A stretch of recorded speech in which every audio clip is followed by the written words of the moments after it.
sala y que hoy nos honran con su presencia en la continuidad de este evento. El título de hoy es Principios de la nutrición animal aplicada a la cría porcina. Es importante destacar en la ponencia de hoy que recuerden su asistencia, de llenar su asistencia porque son asistencias diarias y tienen que tener 10 charlas en asistencia, un 83%, para poder ser merecedor del certificado. Ahora, sin más preámbulos, presentamos a nuestro conferencista, el cual es ingeniero agrónomo con título de doctor en ciencias agrícolas, siendo profesor jubilado de la Universidad Central de Venezuela, donde ha sido docente de pre y posgrado en cursos de nutrición y alimentación animal, con 45 publicaciones en revistas arbitradas. Participación también como coautor de 10 libros y tutor de más de 30 tesis de pre y posgrado. Ha merecido diversos reconocimientos a su trayectoria académica, siendo el más reciente la Orden José María Vargas, la máxima distinción al docente por parte de la Universidad Central de Venezuela. Actualmente se desempeña como gerente de investigación y desarrollo en Farmavet, Ecuador. Con ustedes al doctor Álvaro Ojeda. Muy buenas noches. Muy buenas noches con todos. Bienvenidos a esta continuación que tenemos del ciclo de charlas sobre alimentación balanceada. En la tarde-noche de hoy vamos a estar conversando sobre algunos principios de nutrición animal ya aplicados directamente a la cría porcina. Y voy a comenzar con algunos conceptos básicos que tienen que ver con la nutrición animal y la alimentación de especies de interés zootécnico. Cuatro conceptos muy importantes. ¿Qué es un nutriente?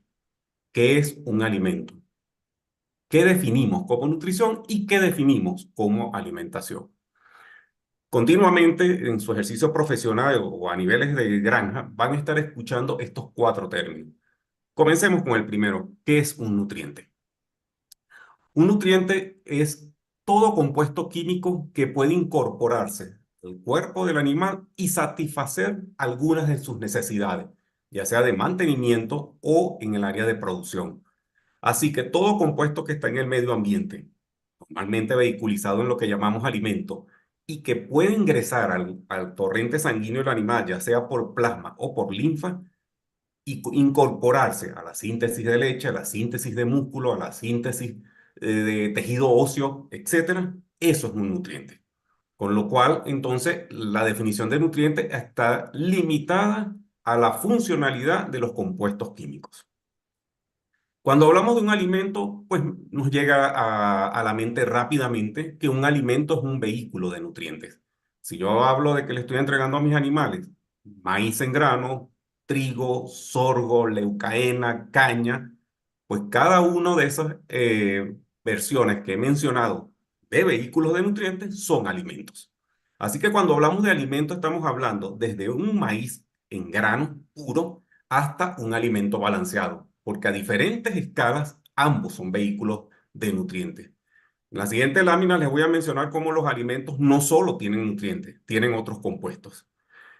Definidos estos dos conceptos, nos queda más fácil los dos que vienen, porque entonces nutrición es el conjunto de procesos que nos permiten que ese compuesto que llamábamos nutriente se incorpore al cuerpo animal y participe de funciones de síntesis o degradación. O sea, se incorpora al metabolismo del animal. Entonces la nutrición prácticamente comienza su estudio en el hocico del cerdo y lo termina en el tracto posterior a nivel de recto o a nivel de glándula mamaria, o sea, a nivel de todo lo que es el animal en su conjunto. Mientras que la alimentación, que son conceptos que se confunden muchas veces, lo que es nutrición y alimentación, La alimentación, en este caso, tiene que ver las estrategias que utilizamos para que esos alimentos lleguen de la mejor manera al animal. Entonces, si yo a ese maíz se lo doy entero, molido, o lo transformo o lo mezclo con otras materias primas y lo entrego como una harina o lo peletizo, se lo doy en las mañanas, en las tardes, todo eso es el área de estudio de la alimentación animal.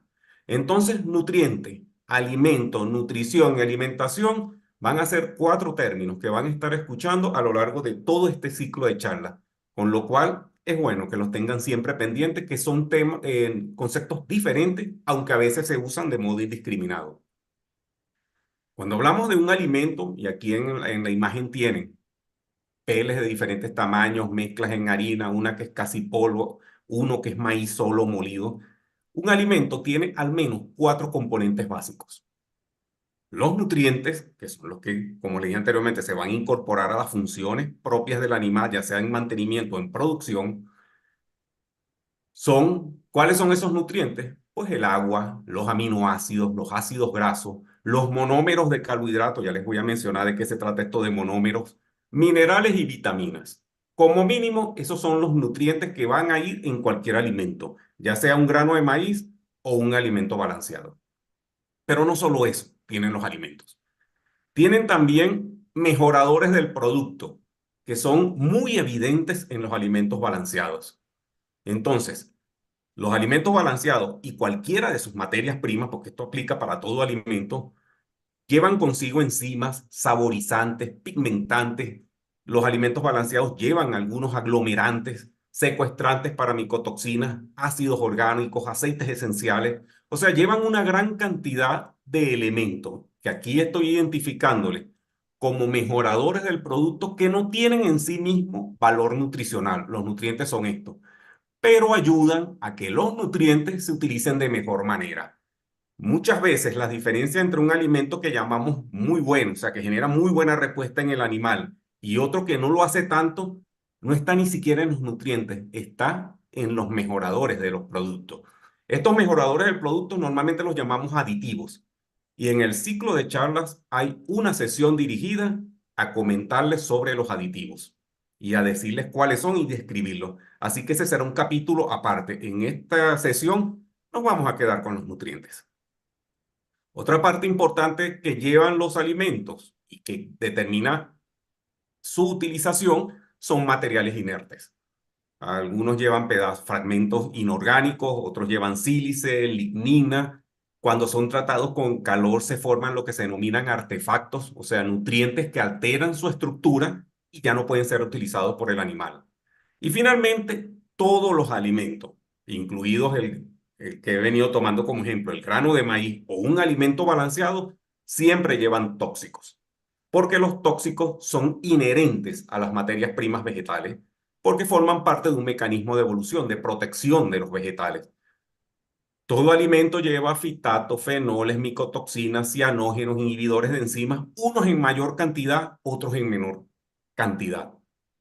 Pero parte de lo que es el control de calidad cuando estamos haciendo alimentos, ya sea en nuestra granja o en una planta de alimentos balanceados, es tener control sobre esos tóxicos potenciales, porque hay aditivos dirigidos a controlar la presencia de estos tóxicos. Entonces, visto esto que son las partes de un alimento, las partes ingreso a un alimento, nosotros nos vamos a enfocar en los nutrientes. Esta es una etiqueta de un alimento balanceado. De hecho, es una etiqueta que fue colocada en algún momento en el grupo de la sala virtual. Y la pregunta siempre es la misma.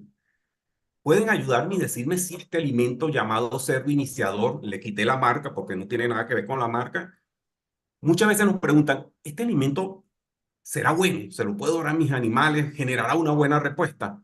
¿En qué nos basamos en esa pregunta? Básicamente en su perfil. Este alimento dice que tiene 18% de proteína mínimo, un máximo de 11% de grasa, 6% de fibra, 0,6% mínimo de calcio, 0,6% mínimo de fósforo total y 12% de humedad, o sea, 12% de agua. Continuamente preguntan esto, ¿puedo darle estos a mis animales? ¿Responderán bien con esto? ¿Este es un buen alimento? Yo espero que al final de la charla podamos aclarar si esa respuesta se puede dar con certeza. Entonces, vamos a comenzar a discernir sobre estos principios nutricionales que están dentro o que están expuestos en esta etiqueta como en todas las etiquetas. Vamos a comenzar de abajo hacia arriba. Comenzamos por uno de los más importantes, el agua.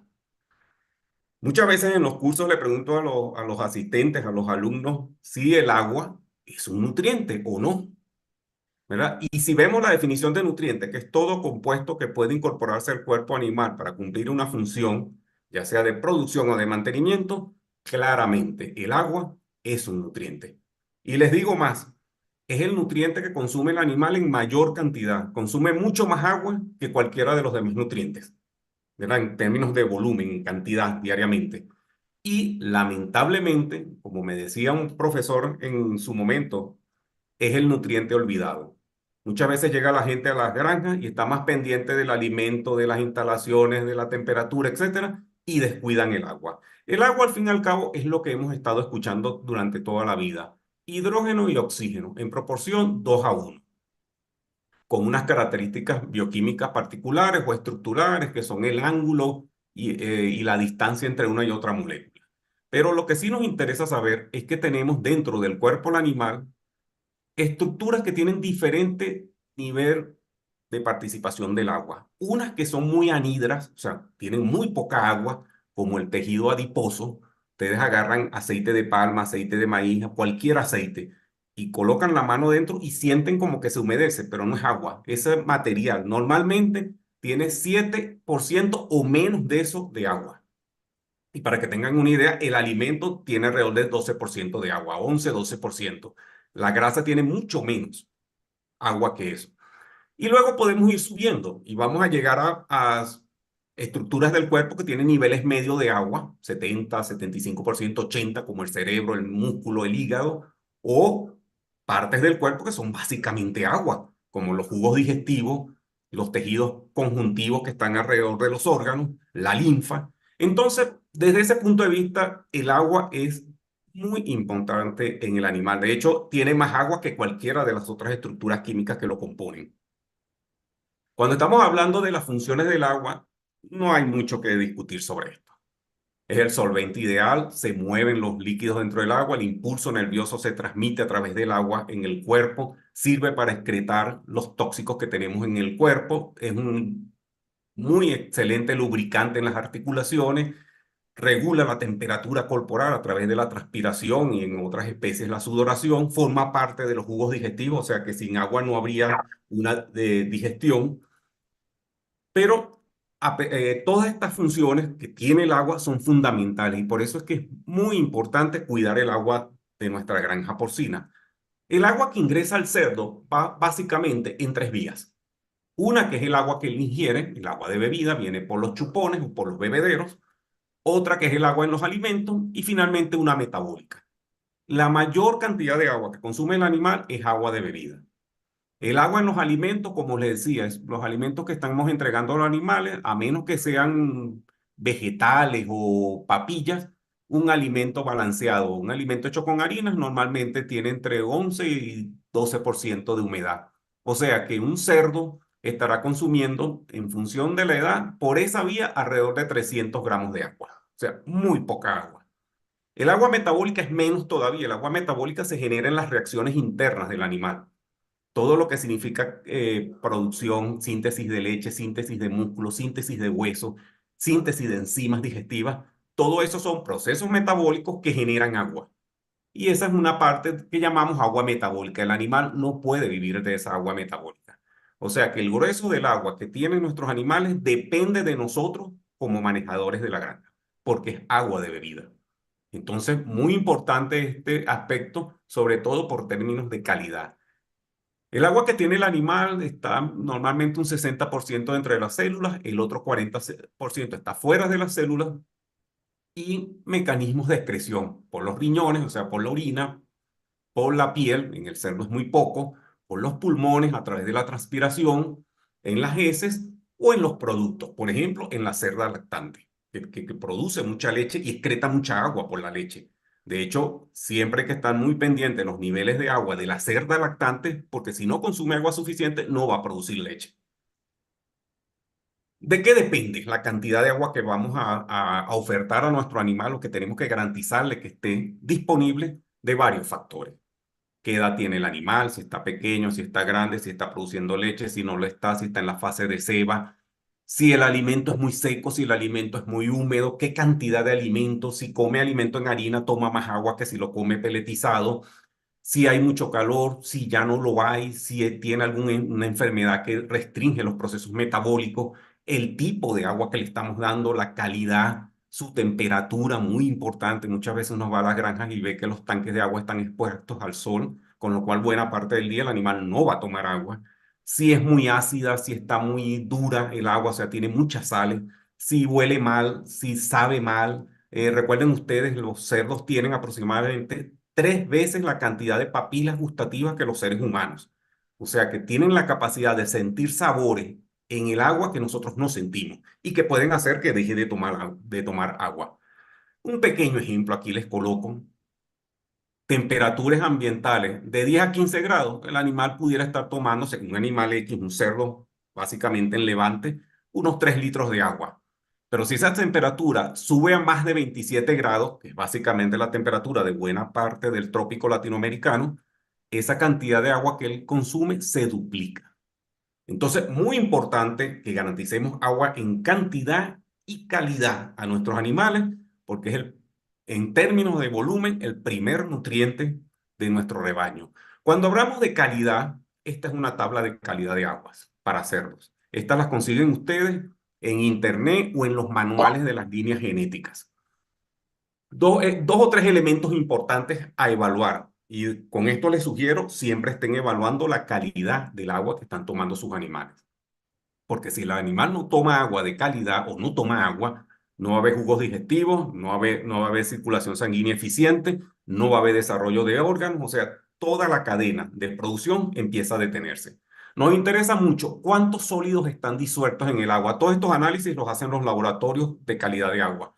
Nos interesa cuántos sólidos. Si tiene más de 1500, es un agua que tiene demasiado material suelto dentro de ella y eso daña porque afecta el sabor y daña el consumo. ¿Qué pH debe tener el agua? Esta tabla es un poquito antigua en función de eso, porque hoy en día aquí dicen que el pH debe estar entre 9 y 4. Sin embargo, hoy en día se pensaba antes que el agua debería tener un pH neutro. Hoy en día está perfectamente aclarado que el agua debe ser con un pH más tendente a la acidez, entre 4,5 y 5 de pH, que es un agua relativamente ácida. Al animal le gusta mucho y permite controlar microflora dañina o microflora patógena en el tracto digestivo. Ayer la profesora les hablaba de los balances de las microfloras en el tracto digestivo. Una parte se hace a través del agua y es acidificándola. Hay aditivos para acidificar el agua y que permiten entonces un ambiente gastrointestinal mucho más sano. Dureza, básicamente referida a la cantidad de calcio y magnesio en el agua. Si el agua es muy dura, no solo que el animal toma poca agua, cuando hablamos de un agua muy dura es de más de 180 partes por millón.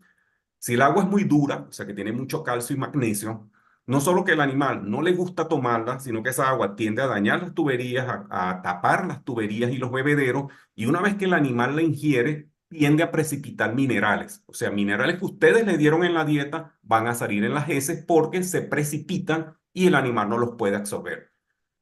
Ya luego tenemos otros elementos como hierro, que da sabor muy desagradable al agua y el animal la rechaza.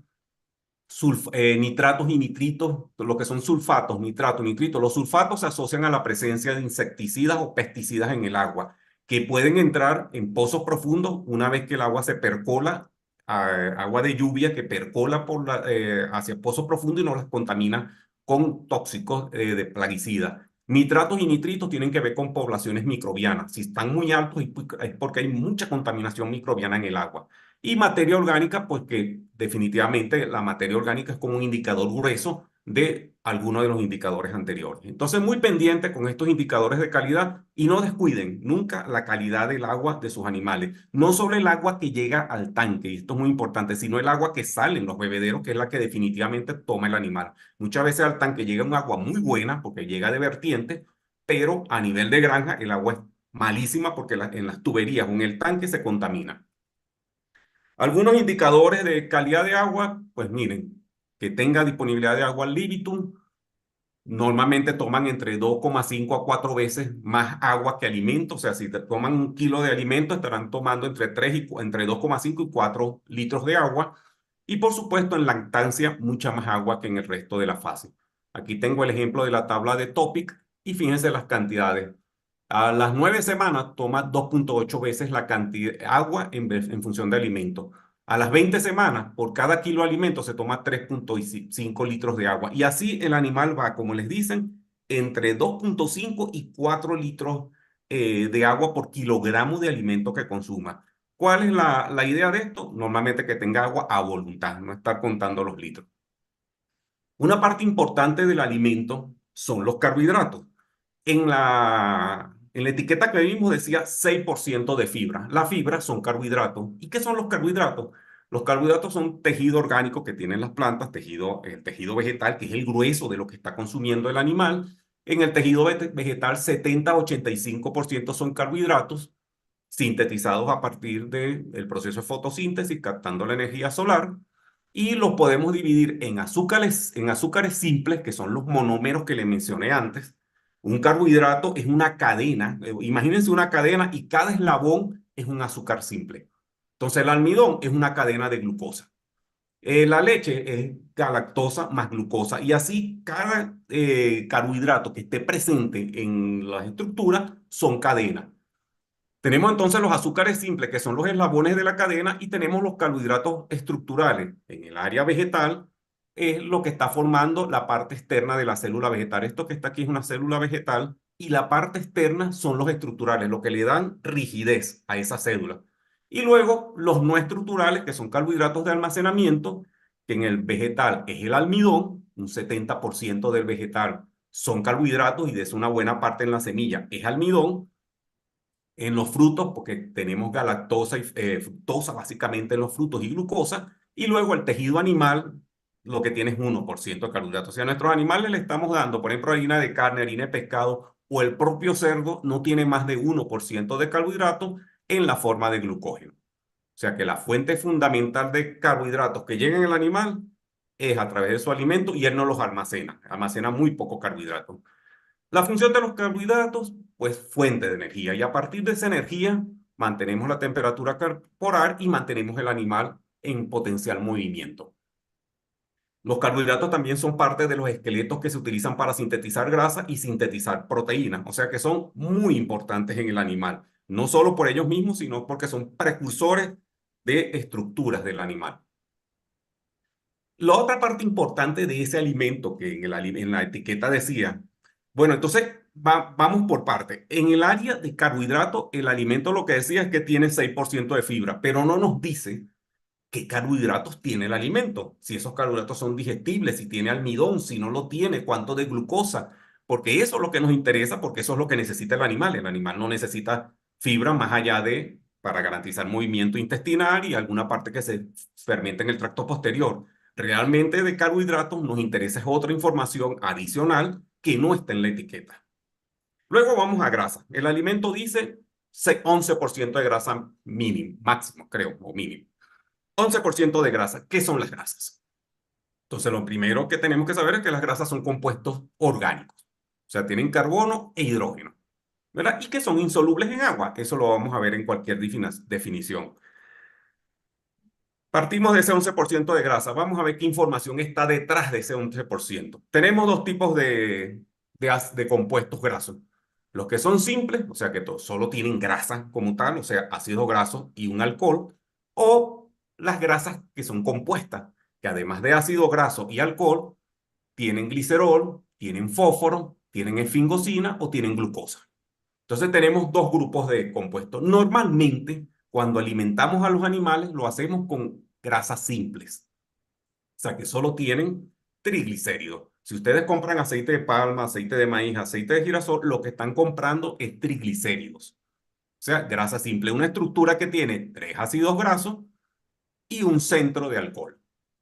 Entonces, todas las grasas que usamos en la alimentación animal, la gran mayoría son triglicéridos.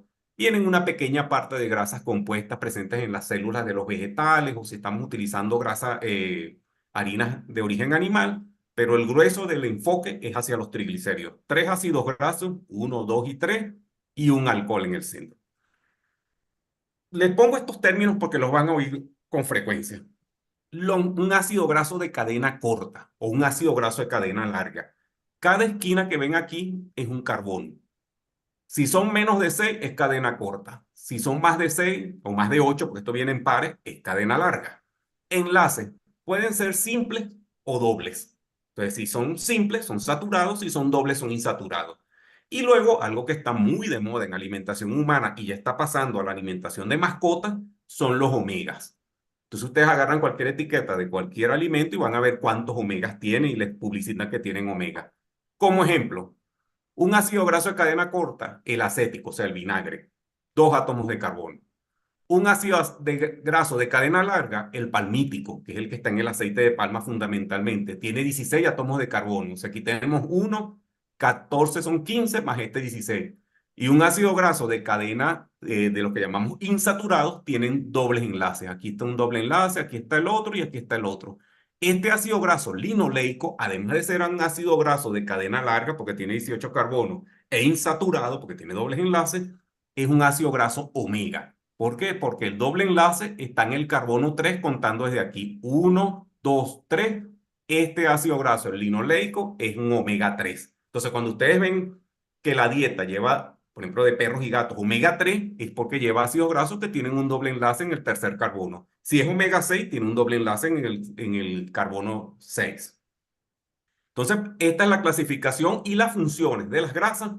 Pues aquí no hay mucho que tampoco revisar. Son reserva de energía, fuente de energía, transportan nutrientes en el cuerpo del animal, las vitaminas liposolubles se transportan en las grasas, son hormonas, muchas hormonas se sintetizan a partir de grasa, o sea que en una hembra, una cerda, salga o no preñada, que un cerdo, un berraco, tenga buen o mal semen de calidad, tiene mucho que ver con qué grasa está comiendo y de qué calidad. Otro principio que estaba en la etiqueta. Entonces, bueno, siguiendo con la revisión de la etiqueta no me dice nada de esto. Me dice que tiene grasa 11%. El tipo de ácidos grasos, qué cantidad, qué longitud, si son saturados, eso no me lo dice la etiqueta. Con lo cual, la información me sigue faltando. Información para saber si ese alimento es bueno o no. Porque el animal necesita son ácidos grasos, no grasa. El animal lo que necesita son los ácidos grasos que son los que pueden pasar a la sangre. El otro tema es las proteínas. El alimento decía 18% de proteína. Las proteínas son cadenas de aminoácidos y los aminoácidos son esqueletos carbonados más un grupo amino y un tercer alimento que tienen algunos, un tercer elemento que puede ser azufre o otro elemento. El esqueleto carbonado es carbohidrato y por eso les decía, los carbohidratos colaboran en la síntesis de proteínas o de aminoácidos para luego estructurar la proteína. Yo les hablaba hace rato de una cadena que son los carbohidratos y cada eslabón es un monómero, glucosa, galactosa, manosa. En el caso de las proteínas es lo mismo, es una cadena y cada eslabón es un aminoácido. ¿Y cuántos aminoácidos puede tener una proteína? Eso es muy variable, alrededor pueden ser entre 80 y 150 aminoácidos, puede tener una proteína. Ya más de 150 son estructuras terciarias, son proteínas muy complejas. Tenemos 22 aminoácidos hasta ahora. Son los que se describen 22 aminoácidos. Con esos 22 aminoácidos se sintetizan todas las proteínas del cuerpo. O sea, de la proteína del cerebro hasta la proteína de las enzimas, están conformadas por algunos de esos 22 aminoácidos en una combinación diferente. De esos aminoácidos, 8 a 10 son esenciales. Y se me olvidó decirlo en la lámina anterior. En nutrientes hay los que son esenciales y los que no son esenciales. Los esenciales son los que tienen que sí o sí estar en la dieta, porque el animal no los puede sintetizar. Entonces, de las grasas, la que se considera esencial son el ácido linoleico, único. Los demás todos los puede sintetizar el animal a partir de carbohidratos o de otras grasas, o de otros ácidos grasos. En proteínas y particularmente en aminoácidos, los esenciales son 8 o 10 de esos 22. O sea, 8 o 10 son esenciales, los demás los puede sintetizar él. Y luego estamos hablando de que hay unos nuevos aminoácidos, o sea que ese número de 22 aminoácidos muy posiblemente pronto suba a 24, porque se van a incorporar dos, que son la selenocisteína y la pirrolicina. Son dos compuestos generados prácticamente por la industria, pero que tienen función de un aminoácido complejo y probablemente se incluyan. A los que están metidos en el área de nutrición, probablemente el término de aminoácidos proteicos les llame la atención, porque uno siempre asocia que los aminoácidos todos forman proteína. Pues no es así. Hay alrededor de 150 aminoácidos, que son estos que se están listando allá abajo, que no forman proteínas. O sea, no tienen capacidad de incorporarse a una proteína. Sin embargo, algunos de ellos son también muy importantes para el animal. Entonces, los aminoácidos proteicos son solo 22. No es que todos los aminoácidos sean 22, solo los proteicos. Hay muchos más. Entonces, este es un pequeño ejemplo de aminoácidos que, por ejemplo, la arginina, en seres humanos adultos se duda si es esencial o no. Es esencial bajo ciertas condiciones de vida. Y en perros y gatos, bajo ciertos estados de salud o ciertas edades, la arginina aparentemente es esencial. Todavía no lo tienen claro. ¿Qué significa que sea esencial? Que tiene que estar en la dieta del animal porque el animal no lo puede sintetizar o si lo hace, son en cantidades insuficientes para cubrir sus necesidades. Así tenemos la estirina en seres humanos, la taurina en gatos, que eso sí está muy conocido. Todos los alimentos para gatos llevan taurinas. Por eso es que no es pertinente alimentar un gato con comida de perro o comida de vaca o comidas de cerdo, porque no llevan taurina. El alimento para gato lleva taurina, que es un aminoácido esencial solo para los felinos, gatos, tigres, leones. El perro no necesita taurina porque la sintetiza. Y la prolina en aves, sobre todo en las fases de emplumaje, porque las plumas requieren mucha prolina, llevan mucha prolina y durante el emplumaje la prolina es esencial para aves o todavía se discute si es necesario suplementar prolina. Estos aminoácidos esenciales lo verán más adelante, algunos de ellos, de los estos 8 o 10, ya son sintetizados y se venden para la industria de alimentos balanceados. O sea, yo puedo comprar lisina, metionina, treonina, triptófano, valina, ya, y se lo coloco a los alimentos de los animales. Otra parte importante que decía el alimento que tenía 0,6% de calcio y de fósforo, esos son minerales. Los minerales obviamente son sustancias inorgánicas, o sea, no tienen carbono e hidrógeno en su estructura, y los dividimos en dos grupos. Los macros, que son los que el animal requiere en grandes cantidades. De esos macros, en el alimento, normalmente uno coloca calcio, fósforo, sodio y cloro. Calcio como carbonato de calcio, fósforo como fosfato, y sodio, cloro, lo colocamos a través de la sal. Y luego potasio, magnesio y azufre. Esos son los macros, lo que el animal requiere en grandes cantidades. Los micros se requieren en muy pocas cantidades y normalmente lo compramos en las premezclas o en los núcleos. Entonces, en las premezclas y núcleos, además de cobalto, cobre, yodo, hierro, manganeso, molibdeno, selenio, zinc, cromo y flúor, viene potasio, magnesio y azufre. La cantidad lo van a ver más adelante porque eso es en función de las especies. Lo van a ver cuando toquen esos temas. La biodisponibilidad cambia. O sea, yo puedo comprar cloruro de calcio, es muy disponible, o sea, muy fácilmente absorbible el animal. Puedo comprar carbonato de calcio, ya es menos disponible, o puedo comprar óxido de calcio, que prácticamente salen las heces. Entonces, la disponibilidad para el animal depende de la forma química en la que venga el animal, el mineral. Y eso es muy importante cuando estén comprando premezclas, que sepan con qué forma química se la pusieron. Por lo menos que se las coloquen en sulfatos. Van a ser un poquito más caros, pero van a estar seguros que el animal los va a aprovechar mucho mejor. Funciones de las vitaminas, de los minerales, pues miren, todo esto que está aquí. Son antioxidantes, son parte de hormonas, son parte de los huesos, equilibrio ácido-base del animal, son parte de las enzimas o catalizan las enzimas. Miren, muchísimas funciones. Por eso que los minerales son todos nutrientes esenciales. El animal no puede sintetizar minerales. Todos tienen que venir en la dieta. Por eso es que todos los minerales son esenciales. A diferencia de los aminoácidos, que decíamos que unos son esenciales, otros no, en los minerales todos. Y una parte importante, cuando a veces uno oye a la gente, no, que yo le voy a poner un poquito más de calcio, que yo le voy a poner un poquito más de sal, que los minerales tienen interacciones. O sea, las cantidades que van en la ración deben ser controladas, porque hay algunos minerales que la presencia, por ejemplo, de aluminio con fósforo potencia el uso del fósforo, pero cobre con fósforo reduce la utilización de fósforo. Entonces, muy importante, y esto que ustedes ven aquí, que es como un ovillo de un pabilo, decimos en Venezuela, un rollo de pabilo, son las interacciones que hay en los minerales. O sea, que en minerales, muy poco juego. O sea, es mejor no inventar y comprar una premezcla que sea conocida y garantizada la seriedad del proveedor. Vitaminas, Pues miren, las vitaminas normalmente son compuestos que no son ni proteínas ni carbohidratos, entonces las agrupan en ese término. O sea, la agrupación de las proteínas, de las vitaminas, que son 14 vitaminas, es una agrupación funcional por la función que cumple en el animal, no por su composición química o su estructura química, como en el caso de los aminoácidos o en el caso de los carbohidratos o de las grasas. Aquí es simplemente las agrupamos por sus funciones. Las que tienen funciones parecidas se agrupan en un sector.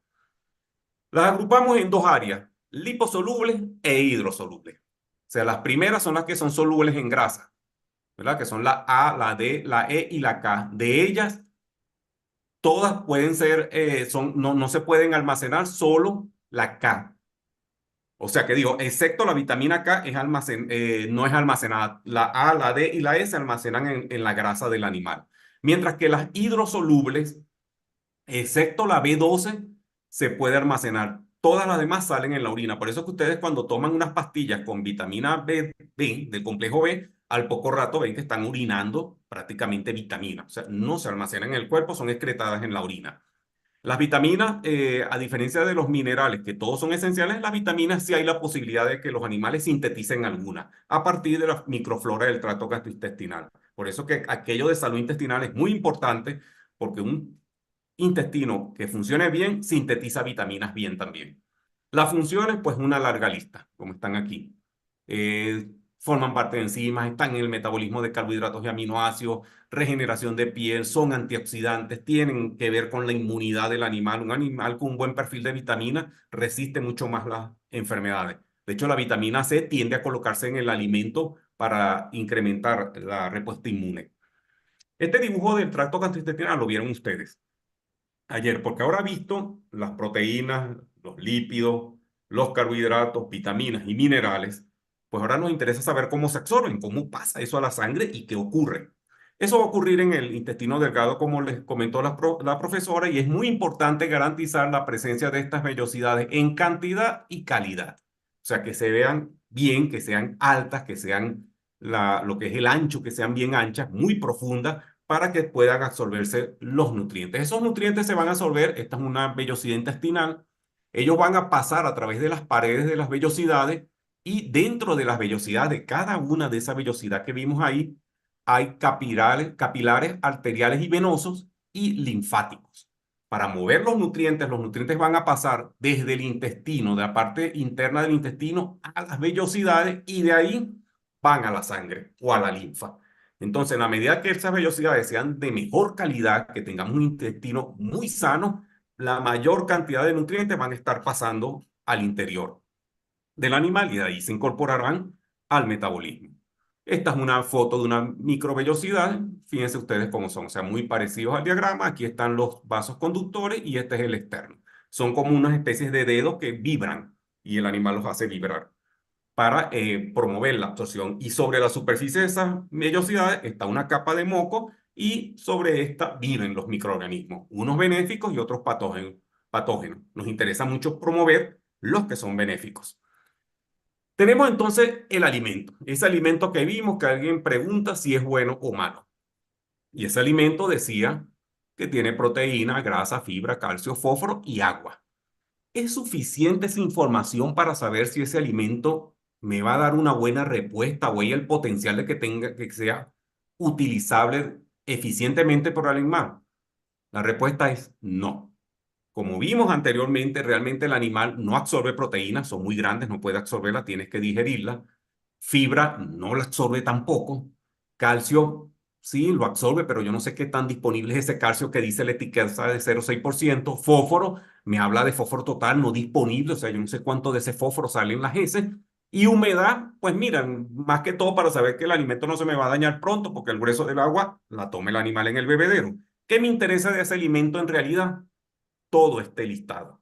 Y ese listado no está en la etiqueta. Yo no sé cuánta glucosa tiene, cuánta sacarosa, cuánto almidón, cuántos ácidos grasos, cuántos minerales, ni vitaminas. Apenas me mencionan 2 minerales de todos los minerales que pudieran mencionar. De las vitaminas son 14, no menciona ninguna. No sé qué aditivos tiene, si tiene enzimas, si no la tiene. Entonces, sacar o tratar de derivar la calidad de un alimento por la etiqueta no es de utilidad. Todos estos indicadores que ustedes ven aquí son los que usa el que formula alimentos y ustedes van a ver cómo se formula en el curso para poder diseñar un alimento y estar seguro que el alimento es de calidad. Obviamente van a entrar todos estos nutrientes que están aquí detallados y aditivos y van a salir por las heces y la orina una cantidad importante de ellos, lo que no es digerible. Pero hay una parte que se va a incorporar al metabolismo, que se queda adentro, que es la parte que fue absorbida. Esa parte que va al metabolismo, sí quería definirles lo que significa metabolismo. Metabolismo significa síntesis, que es anabolismo, o degradación, que es catabolismo. Cuando hablamos entonces, cuando ustedes les digan, ¿no?, que los aminoácidos son metabolizados, ¿de qué le están hablando? Que los aminoácidos son incorporados a procesos de síntesis de proteína o degradados por el animal. Entonces, cuando estamos hablando de metabolismo, estamos hablando de eso y todo lo que está ocurriendo en el tracto digestivo y en la sangre del animal es parte del estudio del metabolismo. Ese metabolismo que decíamos que era anabolismo y catabolismo, ¿verdad? De toda esta lista de nutrientes que vimos hace poco. O sea, los aminoácidos, los 22 aminoácidos o los que vengan en la dieta, la glucosa que viene en el almidón, o en el glucógeno si le estamos poniendo un poquito de harinas cárnicas. Si es un lechón, le estamos dando lactosa, ¿verdad? Porque vienen sueros de leche en los preiniciadores. Todos esos alimentos llevan grasa, aceite de palma, aceite de maíz, aceite de soya. Llevan una premezcla de vitaminas y minerales, ¿verdad? Ya sean macros y microminerales, vitaminas liposolubles e hidrosolubles. Luego el alimento tiene ácidos orgánicos, productos para evitar que le crezcan hongos, saborizantes. Como les dije, el lechón tiene, o el cerdo tiene una capacidad de sentir sabores muy grande, 3 veces la cantidad de papilas gustativas que el ser humano. Entonces usan saborizantes. Normalmente a los cerdos les gustan mucho los sabores lechales, o sea, a leche cuando están pequeños, o a frutas cuando son cerdos grandes. Entonces ustedes pueden comprar en el mercado y los alimentos los traen saborizantes para que cuando el cerdo sienta el alimento le guste y coma mucho más. Entonces un alimento con saborizantes y uno son saborizantes, los consumos son totalmente distintos. Pero hay que tener pendiente, por ejemplo, a las vacas les encantan los sabores a canela, ¿verdad? Y a melón. Si ustedes le dan canela en el alimento, sabor a canela a un cerdo, no le gusta como le gusta una vaca. Entonces los sabores están muy estudiados y se sabe qué especie le gustan cuáles sabores. Los llevan aditivos, como les estoy comentando. Unos son nutricionales, como las enzimas, como los ácidos orgánicos. Otros no son nutricionales, como medicamentos, como productos para mejorar la calidad del pellet. Y llevan, pues, metabolitos secundarios, tóxicos, que venían en las plantas. Todo esto está entrando entonces a la sangre, ¿verdad? Recuerden entonces, fíjense ustedes, a la sangre no entran proteínas, entran aminoácidos. O sea que la cantidad de proteína que esté en el tracto, en el alimento, pues poco me sirve para saber cuánto aminoácido está en la sangre. En la etiqueta decía fibra, pero es que a la sangre no entra fibra. A la sangre entra glucosa, galactosa, manosa, sacarosa, ácidos grasos. Me decía grasa, pero yo no sé cuántos ácidos grasos tiene ese alimento. Los ácidos grasos son parte de la grasa, pero no sé cuáles son y menos qué tipo de ácidos grasos. Minerales y vitaminas, solo menciona 2 minerales y ninguna de las vitaminas. Entonces, esto es lo que al fin y al cabo me interesa, que es lo que va a pasar a la sangre. Eso entonces está en el tracto digestivo. Imagínense ese tubo que les mencionaba como tracto digestivo la profesora Yudeisi ayer, que yo les mencioné hace poco, es como un cilindro. Y en ese cilindro están las vellosidades. El animal comió el alimento, ese alimento pasó por el estómago a un pH ácido en el estómago. Ese alimento fue preparado para el ataque enzimático en el intestino delgado, ahí se secretan las enzimas, esas enzimas van a desdoblar las proteínas, los carbohidratos, las grasas y van a liberar sus unidades estructurales. Lo que no llegó, por ejemplo, la proteína que no llegó a desdoblarse hasta aminoácidos, pasa al ciego colon, se fermenta y salen las heces. La cantidad de carbohidratos que no llegaron a glucosa, lactosa, manosa, galactosa, lo que no llegó a esas estructuras, digamos lo que yo les decía, los pedazos, los eslabones en la cadena, lo que no llegó a eso pasa al tracto posterior y salen las heces. Entonces, muy pendiente porque aquí es donde ocurre, digamos, la magia. En ese intestino delgado, con la preparación que hubo en el estómago, con la secreción de ácido clorhídrico, en ese intestino delgado, comienza entonces la división de esas moléculas grandes en unas más pequeñas. Y era lo que le decía ayer la profesora Judici, eso es la digestión. La digestión es transformar grandes moléculas en unidades pequeñas que puedan atravesar las vellosidades y pasar al sistema o al torrente sanguíneo o al sistema linfático. Eso se hace a través de enzimas y la ciencia hoy en día y el avance en la investigación ha hecho que los alimentos tengan aditivos para hacer que esto ocurra de la manera más rápida. Uno, por ejemplo, el alimento peletizado que se compran en pellets, eso es tratado con calor. Y el calor rompe las proteínas y hace que sean más degradables. El calor rompe los carbohidratos y hacen que sean más degradables, o sea que el animal lo degrade más rápidamente a estructuras pequeñas y lo absorba. Las enzimas, el animal secreta enzimas, ¿cierto? Para degradar todos los alimentos, pero lo que le exigimos a ese animal hoy en día en producción no tiene la capacidad de síntesis de enzimas como para degradar todo el alimento que come. ¿Qué es lo que se hace hoy en día? Se le agrega enzimas en la dieta. Entonces, toda la gran mayoría de las dietas de los alimentos que ustedes compran llevan enzimas. ¿Para qué? Para degradar o ayudar al cerdo a degradar los alimentos de la manera más rápida posible.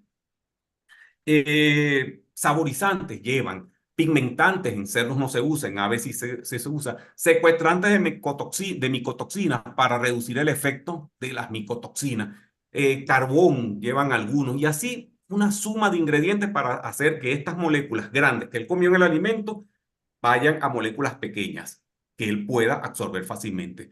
Como detalle les comento, el animal, ese cerdito, solo puede absorber proteínas mientras está en la fase de calostro, que absorbe las proteínas, las inmunoglobulinas de la madre en la leche y pasan a la sangre directamente. Luego de 36 o 48 horas se cierran esos poros y él más nunca va a absorber proteínas intactas. O él va a absorber aminoácidos y algunos péptidos pequeños. ¿Cómo ocurre esa absorción? A grosso modo, les comento.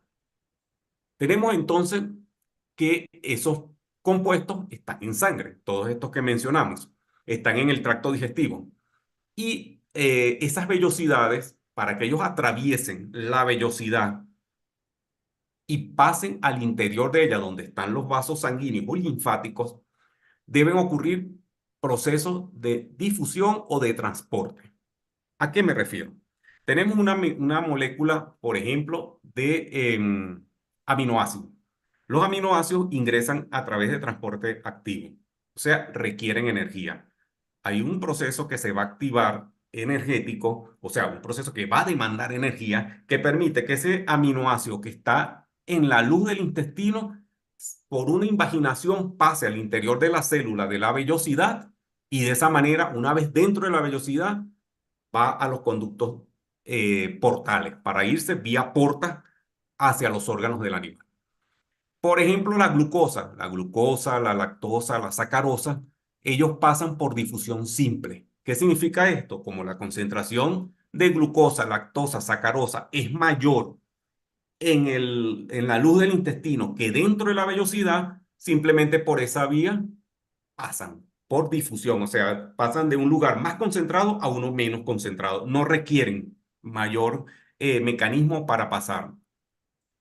Algunos aminoácidos y algunos monómeros de carbohidratos requieren difusión facilitada y algunos aminoácidos. Y esto es muy importante. Muchas veces la gente tiene la duda de por qué colocar sal en el alimento. Y sí, al cerdo le gusta la sal como nos gusta a nosotros.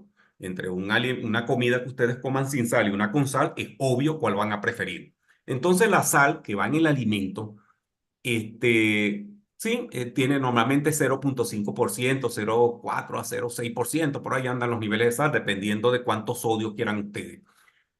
Yo coloco sal en el alimento porque al animal le gustan los alimentos que tengan sal, que tengan sabor. Pero el otro motivo muy importante de colocar sal en el alimento es porque la sal aporta sodio. Y el paso de algunos aminoácidos y algunos carbohidratos al interior de la vellosidad requiere sodio. Lo que llaman una bomba que requiere sodio y potasio. El sodio hace que se abran unos poros, esos poros permiten que entre el mineral, el potasio hace que se cierre el poro y en ese mecanismo de abrir y cerrar entran esos nutrientes a la vellosidad. Entonces, muy pendientes con esto. La sal es un elemento esencial en la nutrición de los animales. Todos los alimentos que hacemos o compramos llevan sal y llevan sal por sodio, que nos interesa mantener un 0,18, 0,19% de sodio en la dieta del animal. Lamentablemente la sal lleva cloro y siempre nos cuidamos de que no lleve mucho, de que no haya mucho cloro en la ración porque el cloro daña el proceso de construcción del tejido óseo. Entonces, por estos mecanismos, difusión simple, difusión facilitada o transporte activo, estos nutrientes van a pasar al interior de la vellosidad. Una vez en el interior están dos canales importantes: el sistema portal y el sistema linfático. Dos vías por las cuales esos nutrientes se van a mover a todo el cuerpo del animal. Aminoácidos, carbohidratos, minerales y vitaminas, esos todos se mueven por el sistema portal, por sangre portal. Los ácidos grasos se mueven por la linfa. Entonces, en este sentido, los ácidos grasos llegan primero a los órganos y después terminan en el hígado, mientras que el resto de los materiales que viajan por sistema porta van a ir pasando a cada uno de los órganos para finalmente, cuando llega la sangre portal al hígado, ya viene muy poco cargada. Muchos de ustedes habrán oído que los alimentos requieren protectores hepáticos para cuidar el hígado de los problemas de hígado graso. Y los problemas de hígado graso se presentan porque el sistema portal, una vez que drena en el hígado, lleva tanta grasa, porque le dimos tanta grasa al animal, que la grasa comienza a depositarse en el hígado y genera una destrucción del tejido hepático. Esos nutrientes, entonces, todos estos que hemos listado, empiezan a recorrer el cuerpo del animal. ¿Y a dónde se van a dirigir? Pues se van a dirigir a los lugares donde el animal tiene más demanda. En este caso, si estamos hablando, por ejemplo, de una cerda lactante, en buena medida estos nutrientes se van a dirigir a la glándula mamaria para sintetizar leche, ¿verdad? Y una cerda puede estar produciendo, si mal no recuerdo, entre 10 y 14 litros de leche diario con una camada grande, incluso hasta más. ¿Qué va a pasar, por ejemplo, con los aminoácidos? Si estamos hablando de un cerdo en crecimiento, un lechón o un cerdo que está en fase de crecimiento-desarrollo, está básicamente sintetizando tejido muscular. Buena parte de esos nutrientes se van hacia los músculos a través del sistema portal. Si estamos hablando, por ejemplo, de un animal en fases iniciales de desarrollo, donde hay mucho desarrollo óseo, pues buena parte de los minerales se irán hacia el tejido óseo. ¿Qué sucedería entonces si yo tengo una cerda produciendo leche y la cerda no tiene suficientes aminoácidos para sintetizar la caseína de la leche? No es que la cerda va a producir una leche más diluida, o sea, con menos caseína. No, la cerda lo que hace es que produce menos leche y de esa manera entonces los lechones tienen menos leche para crecer. Entonces, una parte importante de lo que ustedes van a ver durante todo este periodo es reconocer cuáles son los nutrientes y qué nutrientes y en qué cantidad deben ir en la ración. Y eso depende de qué? Del estado fisiológico del animal. Si está en crecimiento, si está en producción de leche, si es un berraco, si está que no queremos que gane mucho peso, si está desarrollando tejido adiposo, le subo la grasa, si es tejido muscular, le subo los aminoácidos y así vamos diseñando la fórmula y cada fórmula de acuerdo a su fase. Por eso que una pregunta que a veces uno ve aquí en los chats, que si le puedo dar alimento de pollo engorde a mi cerdo. Pero miren, la respuesta es no, ¿verdad? Ni porque el pollo engorde y mete algo de grasa, porque el cerdo está en ceba y mete también algo de grasa. No, las necesidades son distintas, los perfiles de nutrientes son distintos. El alimento del pollo se diseñó para un animal que tiene una estructura corporal X y el alimento del cerdo se desarrolló para un animal que tiene una estructura corporal Y. O sea, ¿que el animal va a vivir? Sí. ¿Y que el animal en algún momento va a crecer? Sí, pero de una forma ineficiente porque no le estamos suministrando estos alimentos en las cantidades suficientes para cubrir las necesidades del cerdo en mantenimiento y en producción. ¿A qué nos referimos? Todos estos nutrientes pasan a la sangre y van a los órganos para cubrir las necesidades de que el cerdo esté parado, que camine, movimientos involuntarios, o sea, el movimiento del tracto digestivo, de las vellosidades, de su corazón, esos son movimientos que él no controla, secreciones intestinales, decamaciones, mantener la temperatura corporal, que es muy importante a través del agua y a través de algunos minerales. Todo esto es una parte que el animal cubre primero. O sea, primero el animal agarra todos estos nutrientes y cubre estas necesidades. Con lo que sobra es que el animal va a empezar a producir. Entonces, cuando compramos un alimento balanceado, es porque está balanceado para cubrir necesidades de mantenimiento y necesidades de producción. ¿Cuáles? Por ejemplo, estas. Necesidad de crecer, pero entonces la necesidad de un animal cuando está en fase inicial de crecimiento, por ejemplo, predestete, es distinta a las necesidades de nutrientes y al perfil de nutrientes que tiene que tener un alimento cuando el animal ya está destetado, o si está en crecimiento medio, 60, 70 kilos, o si está ya entre los 80 y los 100 kilos. Cada una de esas fases de crecimiento tiene un perfil de nutrientes de necesidades distintas y por eso es que las dietas son distintas para esos animales. Si el animal está preñado, no es lo primero, no es lo mismo la primera fase de preñez que la última fase de la preñez. Entonces, por eso en las granjas que diseñan alimentos, muchas veces diseñan un alimento para cerdas gestantes en la fase inicial y cerdas gestantes en la fase terminal, porque el desarrollo de los fetos dentro de la madre gestante condiciona cuál es el balance que tiene que tener de nutrientes para generar lechones de mayor peso o mayor desarrollo de glándulas mamarias. Lactancia, una de las fases más demandantes para la hembra. Por eso que ustedes ven que las hembras pierden peso una vez que inician la lactancia, porque coman lo que coman, no tienen capacidad para sostener la cantidad de nutrientes que salen en la leche. Entonces, ¿qué hace la cerda? Recurre a sus depósitos internos. Recorre a sus músculos, destruye músculos, agarra grasa, moviliza grasa, mueve minerales del tejido óseo para sostener la producción de leche. Entonces, por eso es que en la medida que la producción de leche va bajando, el animal va recuperando nuevamente su peso. Pero en la primera fase de lactancia va a perder peso y lo va a perder porque no hay un alimento que tenga la cantidad de nutrientes suficiente para sostener la cantidad de nutrientes que sale en la leche. Y básicamente porque el animal no puede ni siquiera comer esa cantidad de alimento, al menos de momento, tal vez en el futuro. Ya puedan diseñarse alimentos mucho más digestibles, con nutrientes más biodisponibles y que eso ocurra. Y finalmente, machos, que tienen también necesidades distintas al resto de los animales.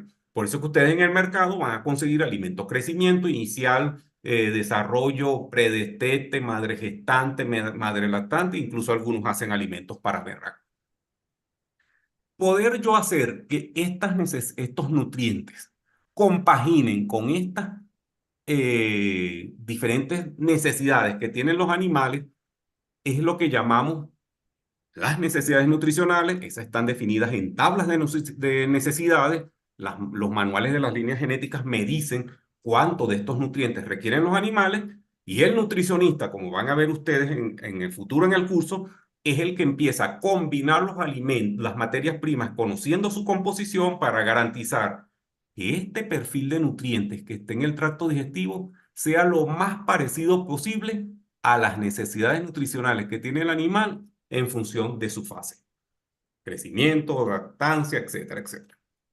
Entonces, por esta vía, lo que he querido es resumir un poco los principios más básicos de la nutrición aplicada a la cría porcina, que al fin y al cabo es un monogástrico y desde ese punto de vista tiene mucho en común con el resto de los monogástricos. Tal vez una de las mayores diferencias es un tracto posterior, ciego colon, muy desarrollado que le permite fermentar.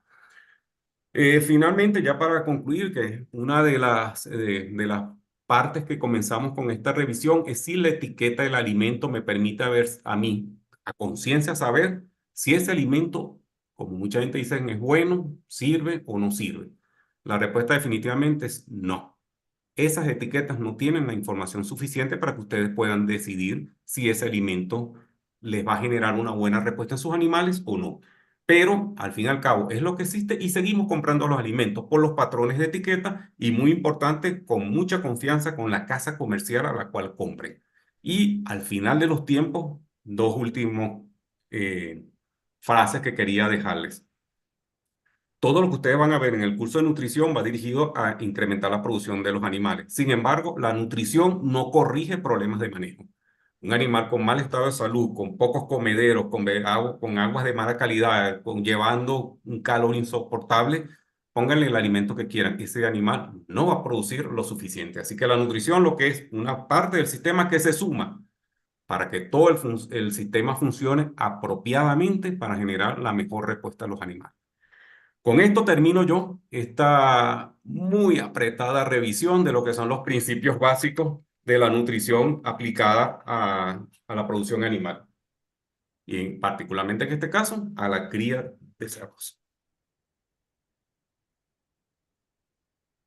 Bueno, profesor Álvaro, agradecido por esta excelente ponencia Y antes de iniciar el ciclo de preguntas y respuestas, es bueno recordarle a nuestra audiencia que se conecta a través de la plataforma de la Universidad Central de Venezuela, a la cual damos muchísimas gracias por el apoyo. Queremos recalcar lo de la asistencia. Las personas día a día que se transmita eh, cada charla debe de llenar la asistencia porque hay un total de 12 conferencias y por lo menos debe de registrar 10 conferencias para poder optar al certificado. ¿Ok? Muchísimas gracias. Iniciamos con el ciclo de preguntas y respuestas. La primera pregunta que se le hace es, ¿cuál es el pH ideal para el agua de consumo de los cerdos? Bien, como les comentaba, fíjense, esto es algo que se ha ido ajustando a lo largo del tiempo. Anteriormente, y anteriormente no lo estoy hablando de hace de muchos años, 10, 12 años, se pensaba que el pH ideal tenía que estar cerca de la neutralidad, o sea, un agua entre 6, 6,5, 7 máximo. Y se manejó por muchos años y en muchas tablas de calidad de agua, incluso la que le mostré, tienden a que el pH ideal debe ser un pH cercano a la neutralidad. Hoy en día es muy conocido y se maneja muchísimo el hecho de lo que les comentaba ayer la profesora, que se dice que el tracto digestivo es el segundo cerebro y por tanto en la manera que lo mantengamos más sano, vamos a tener un segundo cerebro más sano que tiene que ver no solo con digestión, sino con sistema inmune, con la inmunología del animal. De hecho, 80% de la respuesta inmune del animal está en su sistema digestivo. Entonces, ¿qué es lo que se ha venido trabajando mucho últimamente? Un agua ligeramente ácida, entre 4,5 y 5, no solo que al animal le gusta más ese sabor acidito en el agua, sino que esa agua, en lo que el animal la consume, baja el pH del tracto digestivo, permite que las enzimas, sobre todo lo que ocurre a nivel del estómago, funcionen mucho más eficientemente, porque el estómago es ácido y le estamos dando un agua con algo de acidez, pero adicionalmente, la mayoría de las bacterias patógenas son muy sensibles a pH ácidos. Entonces, si le bajamos un poquito el pH al agua, entre 4,5 y 5, esas bacterias no van a poder sobrevivir. Y por otra parte, que se utilizan muchos ácidos orgánicos para bajar pH, esos ácidos orgánicos entran al interior de las bacterias y básicamente las patógenas que les dije que son muy sensibles a pH ácido y le bajan el pH en el interior de la bacteria y la bacteria muere. En conclusión, es mejor un agua ácida. Se trabaja actualmente en las granjas con aguas tendentes a la acidez en un pH entre 4,5 y 5. Y eso se garantiza a través del uso de acidificantes en agua. También hay acidificantes en el alimento que se colocan en el alimento y que el animal al ingerir el alimento tiende entonces ese alimento a disolverse la fracción de ácido orgánico y bajar el pH del tracto digestivo. Pero si estamos hablando de agua, entre 4,5 y 5 es el pH que se está recomendando actualmente. Perfecto. La segunda pregunta es, ¿a qué se refiere cuando habla de un aminoácido esencial? Miren, les comentaba, en los nutrientes, básicamente en aminoácidos y en ácidos grasos, existe el concepto de esencialidad. Cuando hablamos de que un aminoácido es esencial o un ácido graso es esencial, el ácido graso linoleico que le decíamos que actualmente es el único que se considera esencial, los demás no. O cuando hablamos de los 8 o 10 aminoácidos esenciales, estamos refiriendo a unos nutrientes que tienen que estar en la dieta presente. Por dos razones. O el animal no los puede sintetizar, el animal no puede sintetizar ácido linoleico y no puede sintetizar, por ejemplo, un gato no puede sintetizar taurina, un cerdo no puede sintetizar suficiente lisina. Entonces, como el animal no puede sintetizar o no lo hace en cantidades suficientes, yo se lo pongo en la dieta. Por eso es esencial. Y es esencial porque si yo no lo, si el animal no se lo doy, la tasa de producción va a bajar.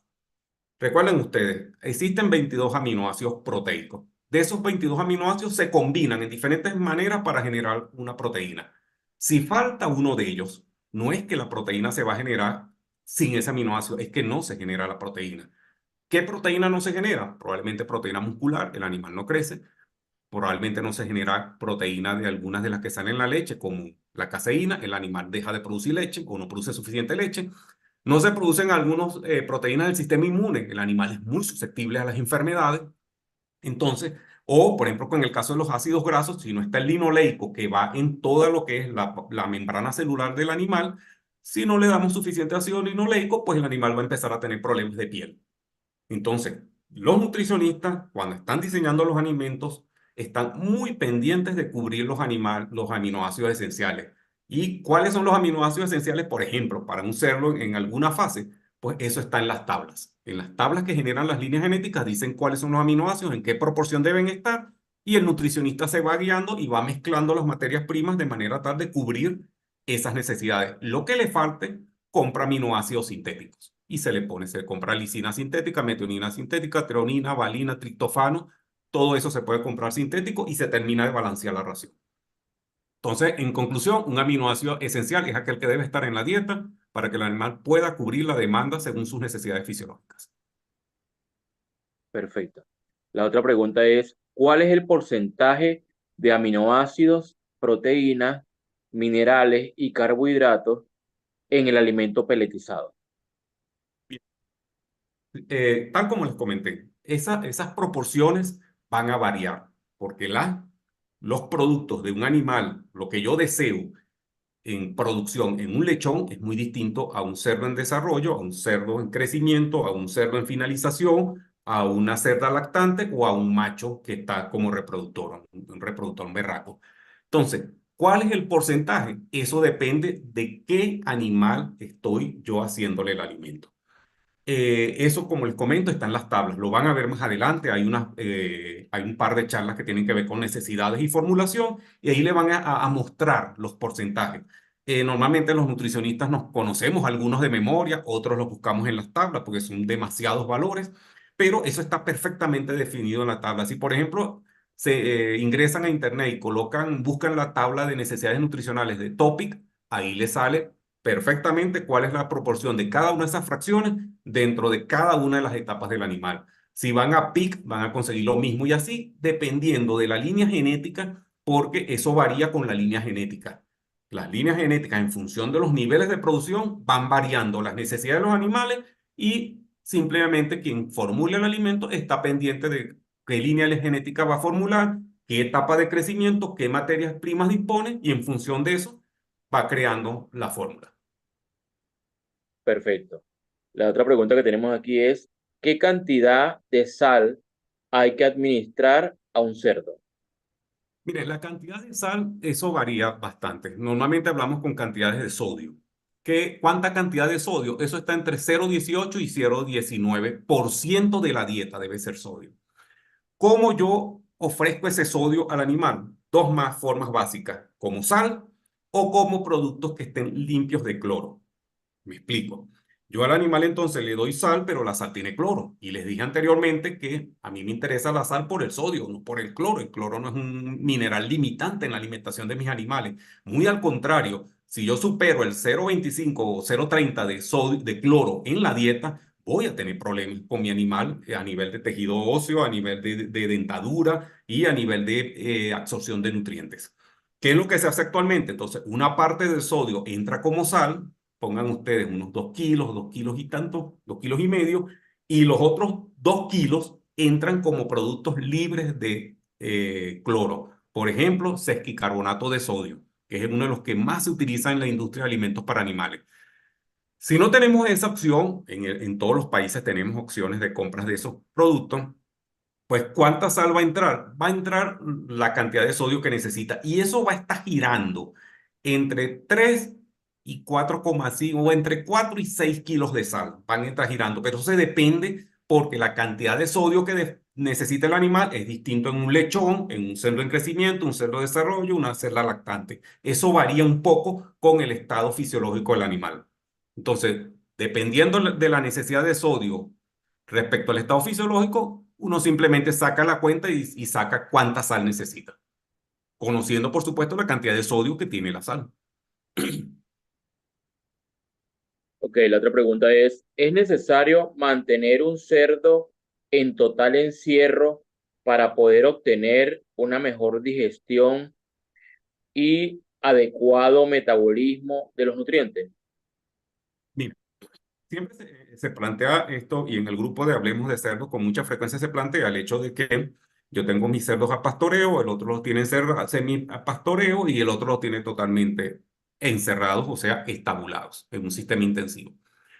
¿De qué depende el sistema? El animal va a consumir lo que ustedes le estén ofreciendo y va a utilizar de eso que consuma los nutrientes. Ayer alguien preguntaba si esto de que el cerdo come de todo es válido y le puedo dar de todo. Mira, al igual que los seres humanos, eh, prácticamente si no tienen mucho que escoger, comen de todo.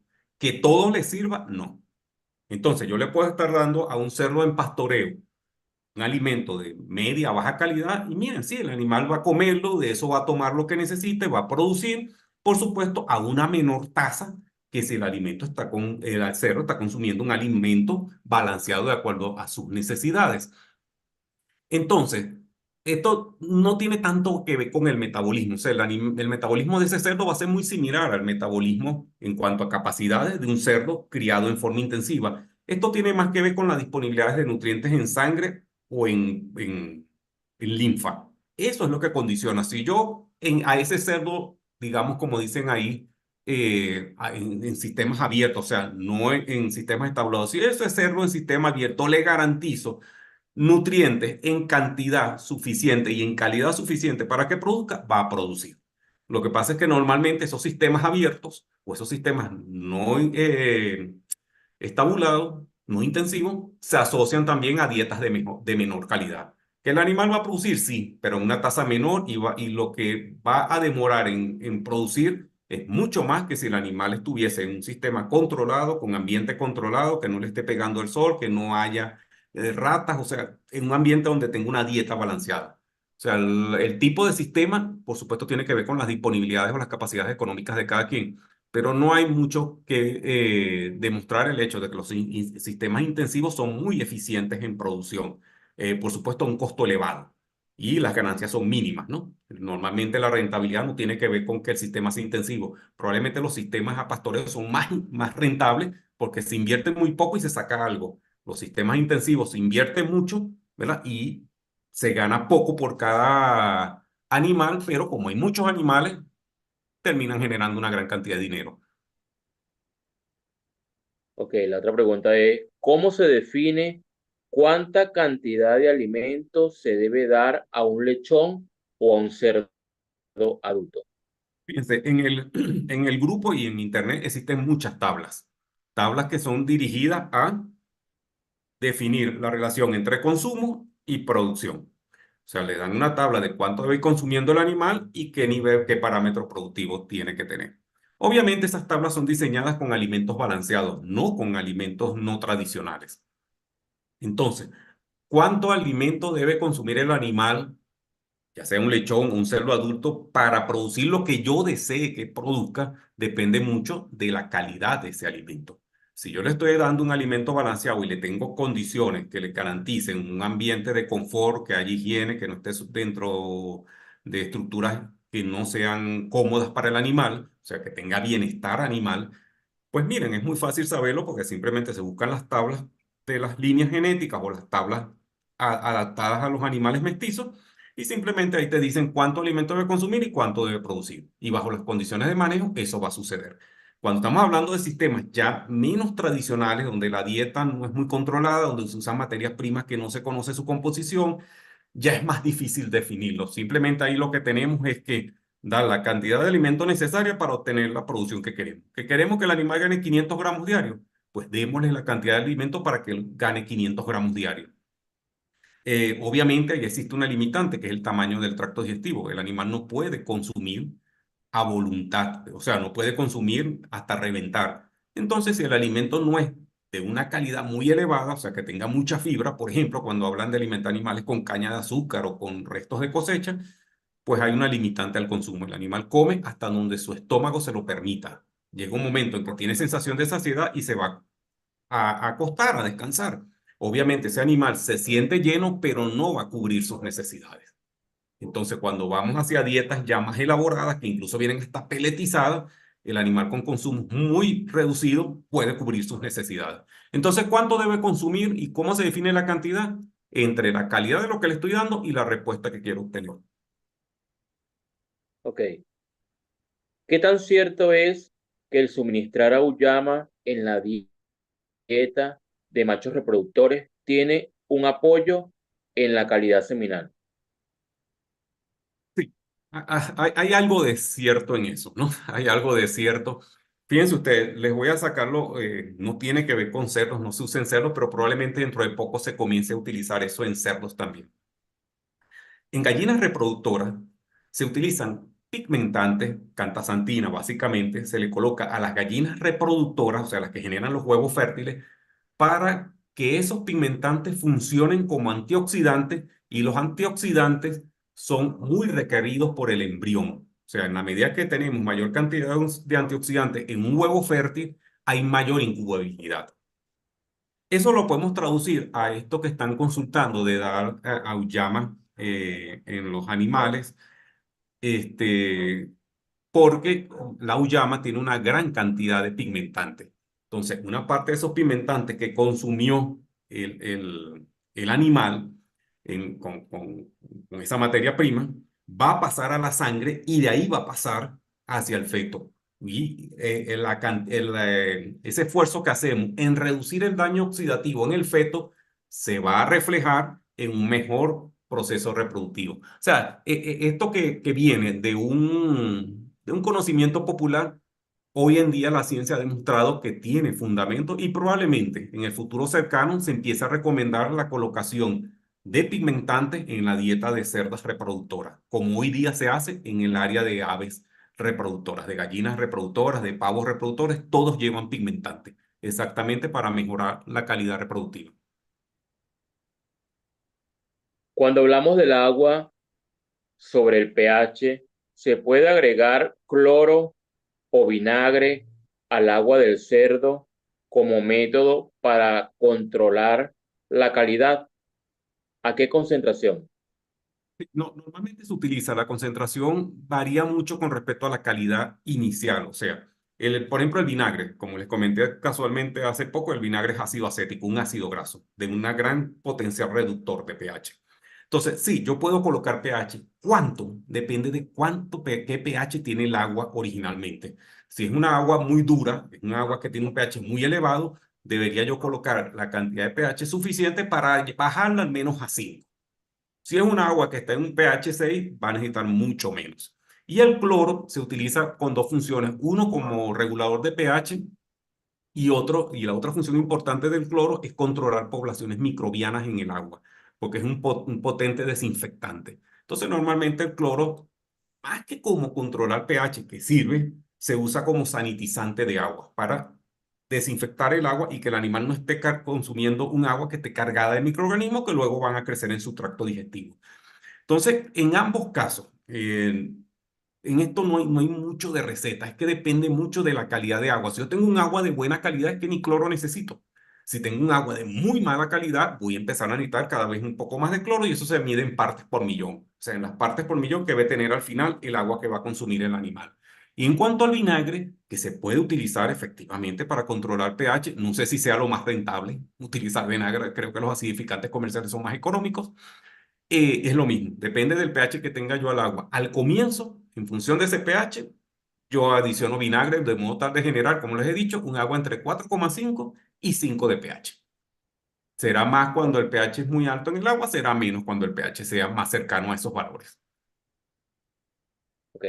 ¿Tiene importancia considerar la temperatura ambiental en el entorno de crianza y en la selección de materias primas a utilizar para la dieta?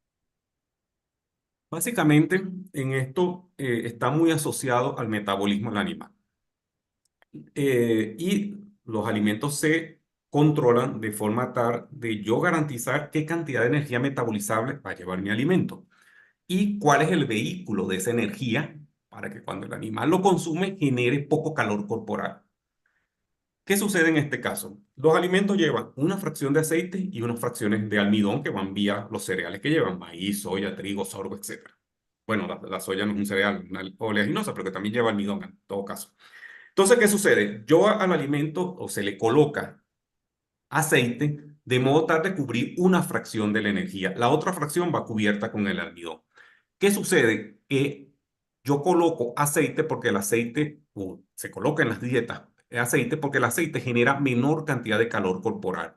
Desde ese punto de vista, aunque no se hace en la práctica, porque son como digamos, es más fácil controlar el ambiente que estar modificando la dieta para cada uno de los tipos de animales que tengo, y el calor o si es invierno. Pero ¿qué es lo que se hace usualmente? En épocas de calor se baja la cantidad de energía de la ración y particularmente se baja la cantidad de grasa de la ración porque tiende a generar mucho calor metabólico. En épocas de frío se sube un poco más la cantidad de energía de la ración y particularmente se sube la cantidad de grasa porque genera calor metabólico y le permite al animal estar en confort. O sea, es posible manipularlo y las granjas que hacen sus alimentos, sobre todo las que están más tecnificadas y conocen esto mejor, tienen dietas para calor, para épocas calientes y dietas para épocas menos cálidas o las épocas más templadas. Y lo que hacen básicamente es manipular la cantidad de energía total en el alimento y la proteína también. Manipulan la cantidad de energía y proteína en el alimento de modo tal de garantizar la menor cantidad de calor metabólico. Y otra cosa que está asociado con esto es que los animales en épocas de calor comen menos. Entonces hay que modificar también las densidades para que con una menor ingesta pueda cubrir sus necesidades. Ok. ¿Cuál es la mejor presentación del alimento para cerdo? ¿En polvo o en pellet? Tema que tiene muy poca discusión. El alimento peletizado es la mejor forma de vehiculizar los nutrientes al animal. Como les digo, los tacos son muy densos, ya fue tratado con calor, ese tratamiento con calor incrementa la digestibilidad del almidón y las proteínas, además de que ese calor permite que algunos microorganismos patógenos que pudiesen venir en el alimento sean destruidos también. Ahora bien, en fases iniciales, el alimento en polvo funciona muy bien, sobre todo si es como papilla. Moliendas de 500 micras por debajo hacen que el alimento sea muy bien utilizado por los lechones. Si estamos usando en harinas, ya cuando estamos con alimentos con animales más grandes, estamos entre 800 y 1000 micras, 1200 micras en el tamaño de partícula para garantizar mejor desempeño de los animales. Es un error dar alimento molido finamente a los animales adultos porque tiende a generar úlceras en los animales y lamentablemente las úlceras no se detectan externamente, sino que las detectamos ya cuando el animal empieza a perder peso y a veces tiene heces sanguinolentas. Entonces, en líneas generales, sí, siempre pellet mejor que harina. Y si es harina, tenemos que controlar el tamaño de la partícula porque eso varía en función del estado fisiológico. Más fina cuando son pequeños, más grandes cuando están más creciditos ellos o en los animales que tienen funciones reproductivas, ya que son animales de progenie. Ok. ¿Qué ventajas tiene el uso de omega en dietas para cerdo? Sí, realmente es algo que viene, digamos, desarrollándose más recientemente el tema de omegas en los animales. Comenzó con humanos, el tema de omega. Ustedes van a los supermercados y van a conseguir que les van diciendo cuánto de omega tiene en las etiquetas. Describen cuánto omega y si es omega 3, omega 6, omega 9, qué tipo de omega tienen las raciones. Luego pasó a mascotas, perros y gatos, y ya los alimentos de perros y gatos en las etiquetas y en las envases le dicen que tienen omega, y es algo que probablemente muy pronto también llegue a los animales de granja, ¿no? Entonces, ¿qué ventaja tienen los ácidos grasos omega? Los ácidos grasos omega tienen entre sus ventajas que forman parte de las membranas celulares y una mayor cantidad de ácidos grasos omega va a garantizar mejores membranas celulares en todo el cuerpo del animal y eso significa mejor calidad de piel, mejor calidad de tracto digestivo, mejores células dentro de todos los tejidos.